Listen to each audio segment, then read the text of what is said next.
Chapter 36. Ms. Beatrix, we should keep a distance from each other and maintain the boundaries with the opposite gender. Where are you bringing me?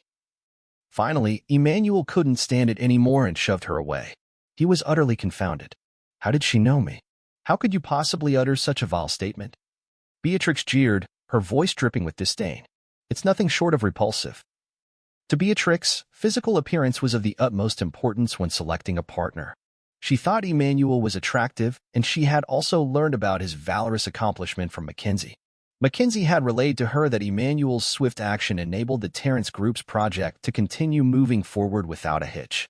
These factors combined to give her a very positive impression of him. However, when she saw him flirting with Rosalind behind her sister's back a while ago, her favorable impression of him disappeared into thin air. Earlier, she showed up to help Emmanuel upon receiving Lexi's report as he was Mackenzie's husband. What are you talking about? Emmanuel asked with a frown. He was asking her to make herself clear. What else? You're married, right? How could you even think of flirting with someone else behind your wife's back? That's outrageous. Beatrix exclaimed with her hands on her hips. However, Emmanuel wasn't interested at all in her curvaceous body. He was amused and didn't bother taking another look at her. Why are you laughing? Beatrix demanded. It was time for Beatrix to demand an explanation. If his explanation wasn't satisfactory, she would definitely make him pay. Members of the upper-class society in Yeringham were well acquainted with the Quillen sisters. One was an ice queen, and another was known for her fiery temper. No one had the capacity to calm Beatrix's temper when she was in the throes of a furious outburst. You're funny. Emmanuel finally deigned himself to look at her. I don't know how you figured out that I'm married, but you don't even know that Rosalind is my real sister. Are you saying that I'm flirting with my sister? Huh? She's your sister. Beatrix gaped in disbelief upon realizing that she had just embarrassed herself. I wanted to help Mackenzie catch her husband in the act and then teach him a lesson for cheating on her. It turns out they are siblings. Oh, how embarrassing. But you don't look like her, she insisted. Who says siblings must resemble each other? Emmanuel was too lazy to explain that he shared the same physical features as their father, with Rosalind mirroring their mother's appearance. No one would guess they were siblings with their physical appearances. Who are you, though?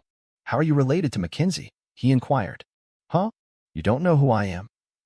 Beatrix was filled with a strange sense of excitement and was intrigued when she realized that he had no idea who she was. I'm his sister, in-law, but he doesn't even know it.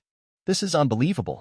Emmanuel didn't seem like he was lying, so Beatrix was certain that her sister had been keeping things a secret from him, particularly those relating to their family.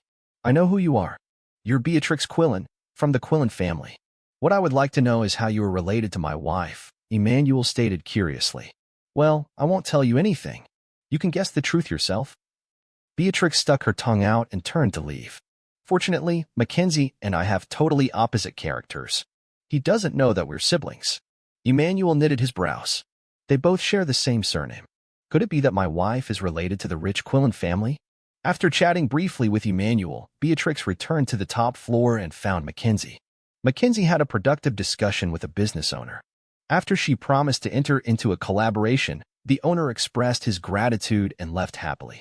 Those who had the privilege of partnering with the Quillen family from Yeringham were exceptionally lucky as they would be rewarded with an abundance of wealth. Mackenzie. Beatrix greeted and approached her.